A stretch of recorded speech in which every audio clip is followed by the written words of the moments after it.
বাংলাদেশ এবং ভারতের সম্পর্ক ভবিষ্যতে কোন দিকে গড়াবে এটা আল্লাহই জানেন। তবে এখন পর্যন্ত যে খবরাখবর খুবই উদ্বেগজনক। দর্শক, কথাগুলো বলছি এই কারণে যে চাপা উত্তেজনার মধ্যে বাংলাদেশের সঙ্গে রেলওয়ে সংযোগ প্রকল্পের তহবিল স্থগিত করলো ভারত। দেখেন পরপর ঘটনাগুলো দেখেন। ট্রান্সশিপমেন্ট বন্ধ হইলো কেন?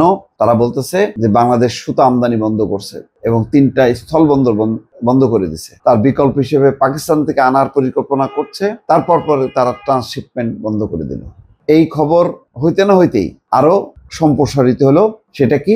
রেলওয়ের সংযোগ প্রকল্পে যে তহবিল বরাদ্দ করছিল সেটা স্থগিত ফেলছে ভারত। তো এই হলো অবস্থা দর্শক।